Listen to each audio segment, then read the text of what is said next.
Today we're in the Better factory in Johannesburg, where they make vitreous china ceramic basins and toilets. The word vitreous means glass-like and describes the strength and high gloss shine that vitreous enamel gives to porcelain and ceramics.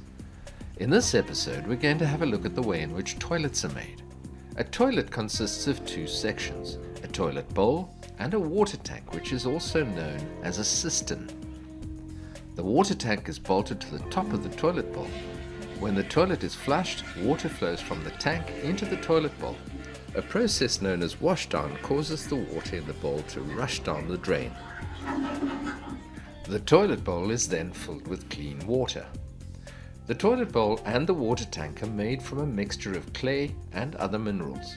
Granite, sand, two types of clay and various other minerals are mixed together in carefully controlled amounts. The raw materials are still quite rough at this stage and are sent to large rotating mills where water and other components are added. As the huge mills turn, the particles are ground up into a very fine powder and a watery liquid clay mixture is produced.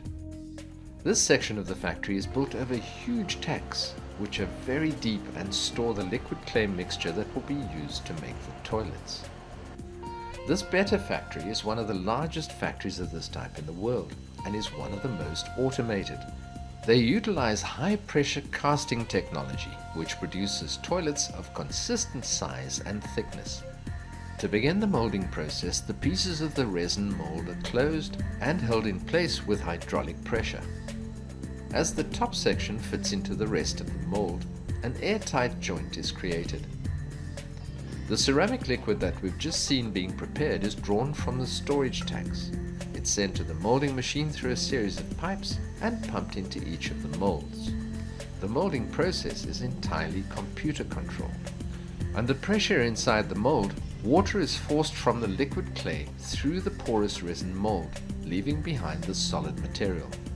As this process proceeds, the layer formed on the mold's surface increases in thickness. Once the required wall thickness is achieved, the excess liquid is drained and recycled to the storage tanks. Next, air at high pressure is used to further drain water from the cast layer in the hardening phase.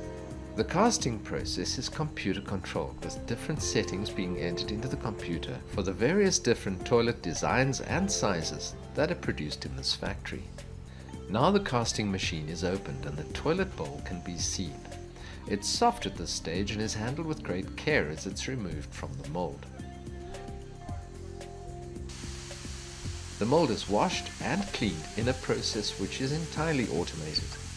The techniques used to manufacture toilets in South Africa are amongst the most modern available. Trained South African workers in the field of ceramic manufacture are in demand all over the world. 350 people are employed in this factory, which produces 2 million pieces every year. The water tank and its lid are made in a very similar way. As each section of the press is opened, the water tank and its lid can be seen. A suction action within the machine holds the pieces firmly in place when the machine opens, so that they will not fall out of the press and be damaged. By waving his arms to break a sensor beam, the worker is able to cause the computer to switch off the suction, and the molded piece can be removed. Both the tank and the toilet bowl are quite soft, as the clay is still wet. They are left to air dry for about 10 hours before being stacked onto a trolley and fed into a drying tunnel. They spend 12 hours in the dryer, where they are dried at a temperature of 65 degrees centigrade to remove moisture from the clay. The toilet bowl is heavy and the factory is fitted with pneumatic lifters to enable the workers to move the bowl around with very little effort. The entire unit is smoothed off using a scouring pad to remove any rough edges and to create a perfectly smooth surface. This is done in a special vacuum workstation. The vacuum at the top of the unit draws the dust away from the work surface. When he is satisfied that the toilet bowl is perfect, the technician blows off all excess dust, which is removed by the vacuum. The toilet tank undergoes the same preparation. The toilet bowl and tank are now ready to pass into the glazing stage, where they'll be sprayed with liquid glaze that will eventually provide the glass-like surface which is extremely hard and smooth. Glazing occurs in two stages. In the first stage, a robot applies glaze to the sump and bowl of the toilet. Excess glaze is drained.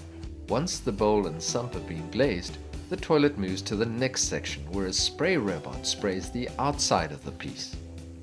The spray robot is a self-learning robot. Toilets are sprayed by hand and the robot learns the movements of the human sprayer. These movements are then consistently repeated for each unit to ensure consistent results. Each piece has a unique spray program. The color of the toilet is also determined by pigments in the glaze, but the color will only develop fully after the final firing. This spraying system is very versatile and can be set to spray toilets, toilet tanks and basins of all shapes and sizes simply by changing the computer settings. There are 8 completely automated robotic glazing lines in this factory. After a unit has been sprayed with glaze, it's very dull in appearance. The bright, shiny look will only appear after the item has passed through a kiln, where the glaze will melt at very high temperatures. The units are loaded onto kiln cars and made ready to move into a second firing tunnel. Each car will spend 12 hours in the kiln, where a temperature of 1200 degrees centigrade will be reached to melt the glaze and vitrify the ceramic body. The ceramic units come out of the other side of the tunnel with a very shiny appearance and a very hard finish. The toilets are now ready to go out into the marketplace and are supplied as separate units or as complete sets in a box that contains the toilet base, the water system, and the toilet seat and fitting instructions. Apart from being used in South Africa, toilets made in this better factory are exported to Europe and other parts of Africa. Items are branded and packaged to the customer's requirements and shipped off to their final destinations.